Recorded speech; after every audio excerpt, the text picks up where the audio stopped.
I tried everything to give my loved ones a better life, so why did every failure match the warnings in a diary I never remember writing? I found a battered leather journal in the crawlspace of my childhood home that predicts my own failures with such terrifying accuracy. It's like my future self traveled back in time just to warn me that my heart would be my undoing. My name is Leo, and at 28, I've spent my entire life trying to outrun a fate that seems to have been written in my own handwriting before I even lived it. For years, I thought I was the hero of my family, the one who would finally break the cycle of poverty and bad luck, but every time I reached for the sun, the diary told me exactly how my wings would melt. Growing up in a house that felt like it was held together by scotch tape and prayer, I quickly learned that silence was the only thing we had in abundance. My father, David, 56, was a man who worked himself into a literal hunch at the local mill, only to come home and stare at a stack of red ink bills like they were a foreign language he'd never learned to read. My mother, Elena, 54, was the emotional glue, but she was drying out, her eyes constantly darting toward my older brother, Julian, 31, who was the embodiment of every missed opportunity our bloodline ever produced. I was the fixer. Even at 10 years old, I was the one trying to patch the roof or figure out why the heater was making that death rattle. I loved them so much it physically hurt, and that pain became the engine of my ambition.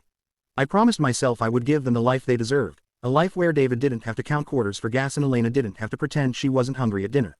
But then, when I was 18, I found the book.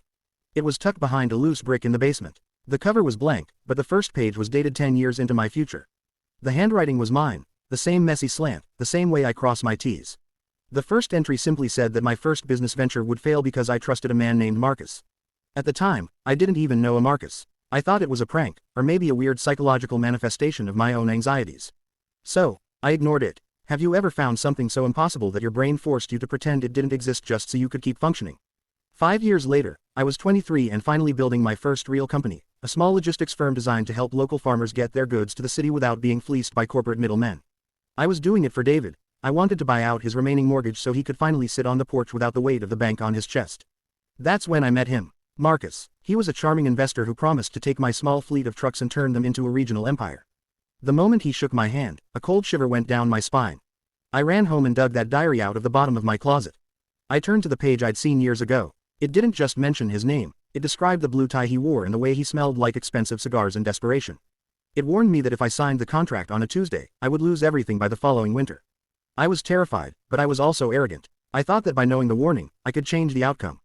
I signed on a Wednesday instead. I thought I'd cheated the book. But the diary was smarter than me. It didn't matter what day I signed, the failure was baked into my character. I was so desperate to save my family that I overlooked Marcus's blatant embezzlement because he kept promising me the big payout that would finally retire my father. By the time the winter snow hit the ground, the trucks were repossessed, Marcus was gone, and I was back at zero, just like the ink on the page said I would be. If you knew a path led to a cliff, but it was the only path that might lead to your family's safety, would you still take the first step? The next few years were a blur of calculated risks and devastating repeats. The diary became my shadow. It predicted Julian's spiral into debt, warning me that every dollar I gave him to get back on his feet would actually be spent on a lifestyle he couldn't maintain, dragging my own credit score into the dirt. I tried to refuse him, but then I'd see my mother's tear-filled eyes, and I'd break.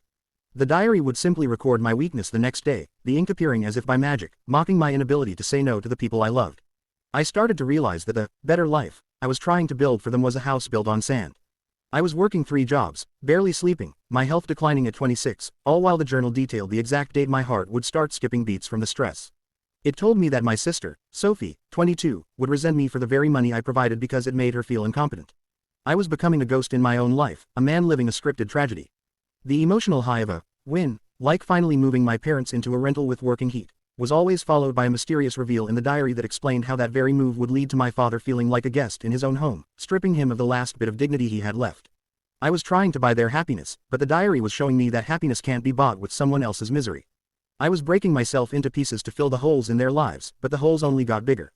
Is it possible to love someone too much? At what point does your sacrifice stop being a gift and start becoming a cage for both of you? The breaking point came 6 months ago. The diary had one final entry, dated for my 28th birthday. It said that the ultimate failure wouldn't be financial, it would be the realization that I had become the person everyone depended on, but no one actually knew. It predicted a moment where I would stand in a room full of my family, all of them thriving on the back of my labor, and I would feel completely alone. It happened exactly as written. We were celebrating David's retirement party, a party I paid for, in a house I secured, with food I provided. Julian was there, finally stable because I'd forced him into a job at my new firm. Sophie was graduating, her tuition fully cleared by my night shifts. They were all laughing. They were all better. But when I tried to speak, they talked over me. When I looked into their eyes, they didn't see Leo, they saw a checkbook. They saw a solution. They didn't see the man who had spent a decade fighting a cursed diary just to keep them smiling.